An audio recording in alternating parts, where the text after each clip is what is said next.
Yo, Apex Bobby here, and today I'm going to be telling you 10 things you gotta know before heading to the pharmacy. Let's get started.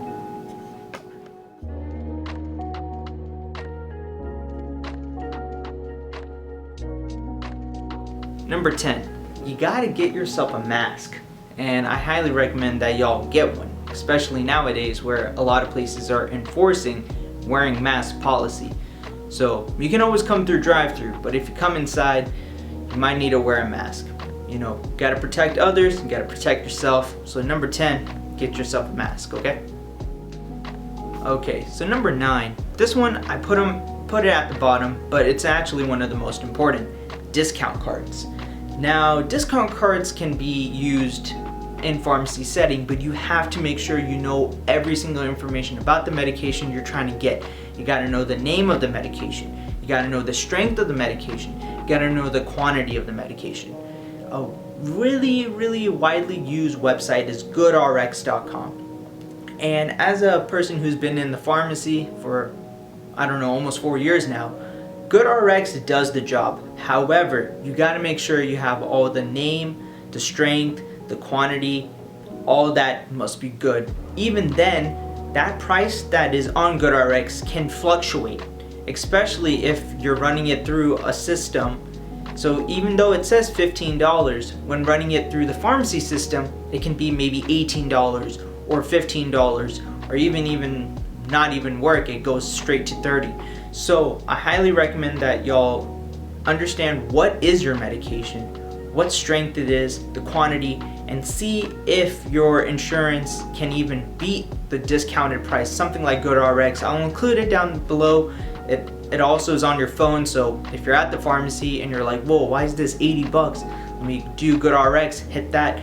You know, of course it takes some time, but you know, time is money and you want to save as much as you can. So highly recommend that y'all look into GoodRx or any discount cards, especially for pets. Pets, you can't use GoodRx, so you have to really make sure you ask your veterinarian for a specific discount card if possible. And insurances don't cover pets, which is dumb, but that's number 9. Okay, so number 8, this is very similar to number 9, but I put it in a different category: manufacturer coupons. Manufacturer coupons are pretty much coupons that are not normal discount cards. They are manufacturally made coupons that you can use with your medication. The downside is that those sometimes expire after a year. So after a year of using that manufacturer coupon, you got to get a new one.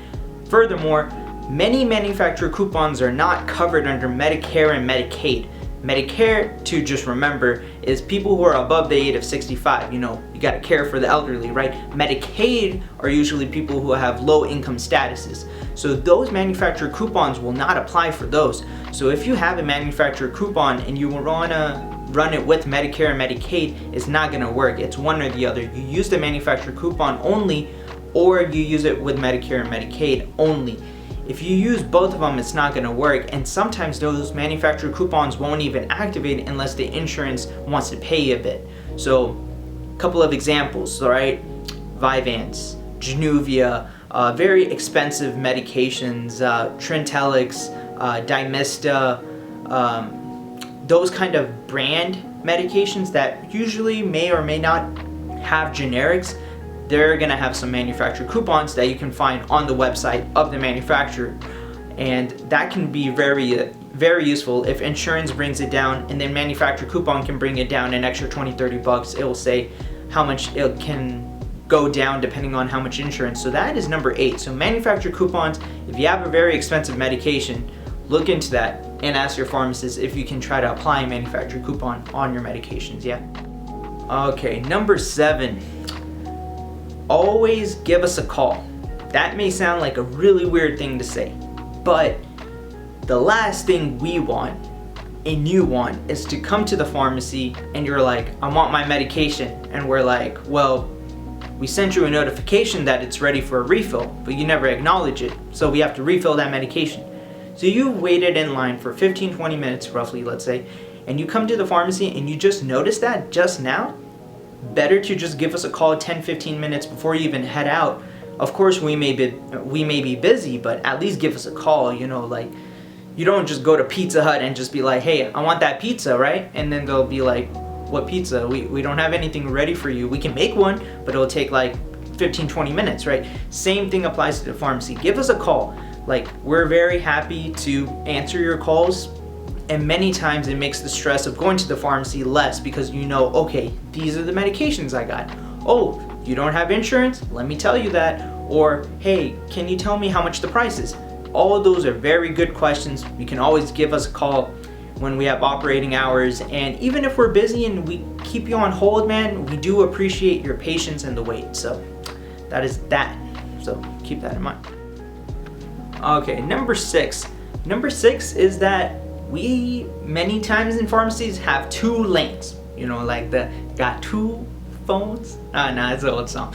But 2 lanes. Now, as a disclaimer, the second lane in many drive-thrus is mostly for drop-off. We appreciate those who just be like, hey, I want this medication, I'm sending it your way, I want it done after a couple of hours. Technically, that's what it's used for. However, now with all the COVID testing going on, some people get a bit impatient. So you can always go to lane 2 if it operates. Of course, it's gonna take a long time because we have to send a thermos, plus, you know, we have to get an extra person who goes there who's also manning the first lane station. So if you are in a hurry, right, you can always go lane 2.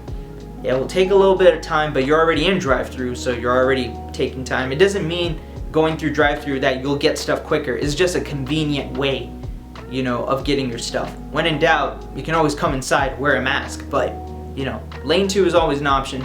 So just keep that in mind. That's number 6. Number 5 is just appreciate people, like straight up. Technicians, pharmacists, although we are in the retail setting, like Kroger's and Tom Thumbs and Albertsons, CVS's, we're still people. So we do appreciate saying hello, hi, have a nice day, thank you. Like, those actually help us out, you know? And don't be surprised that sometimes we technicians or even pharmacists, we're gonna just be like, hey, go Cowboys.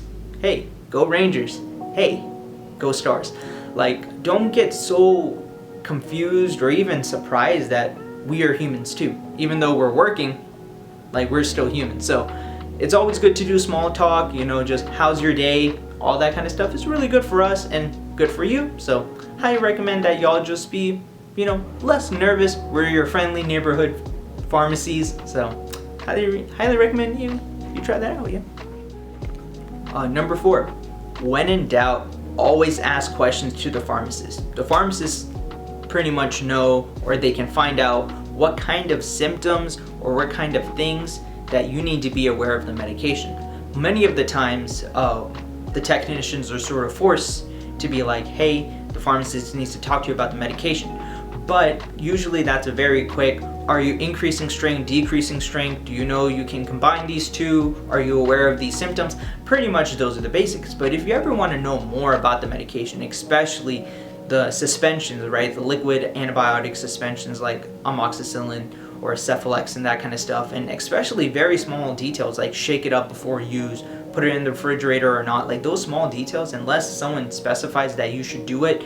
Of course, the label receipt does have like, oh, you should be aware of these, but when in doubt, always ask the pharmacist questions. Like, that's what they're there for. Like, the last thing you want to do, especially, is take a medication you're not knowing what to do. Maybe you got to take it with food, maybe no. Can you take 6 in one day, like a Medrol dose pack? Can you space it out? Like, those are good questions to always ask the pharmacist. So I highly recommend just talking to the pharmacist when in doubt, right?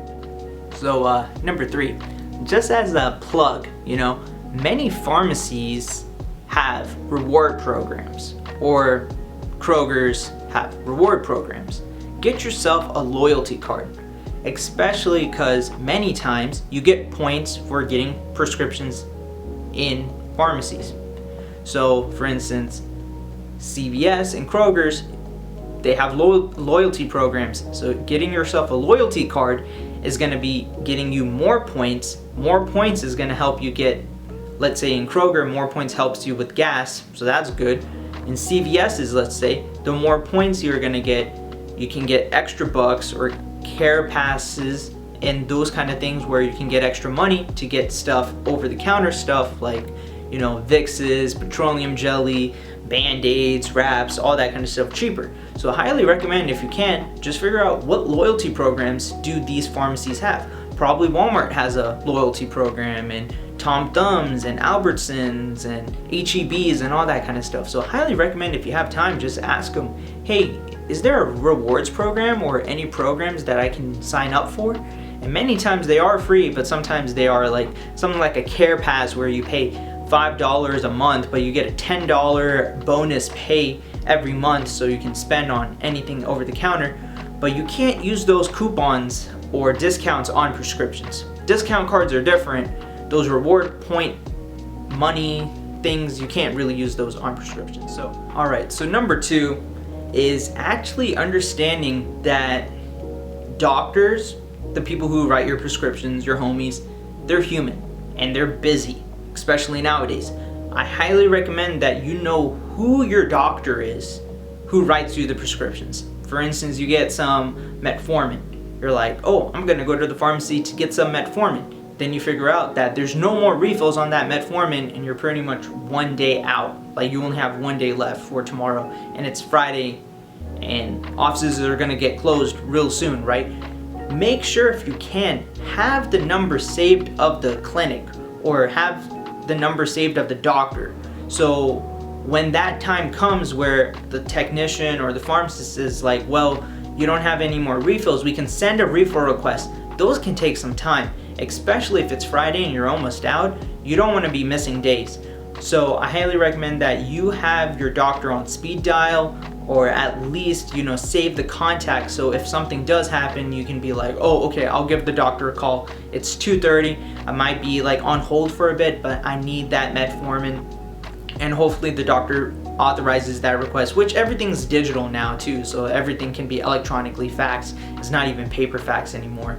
So I highly recommend number 2, know your doctor, get contact. All right, and the number 1 thing, the last thing you need to know before going to the pharmacy is that as a customer, we understand that your medication is important. I understand, or we understand, that you need the medication. That's why you're paying for it, goods and services, right? But you need to understand that being angry, being frustrated, being upset, causing a scene, or just being ill-mannered is not gonna help out anybody. If anything, it makes the lines longer, it makes the technician or the pharmacist worry, and we humans don't like confrontation. That's pretty much, we are truly animals who believe in society and justice and honor and families, right? The last thing as a customer before heading to the pharmacy is just don't be afraid of hearing bad news.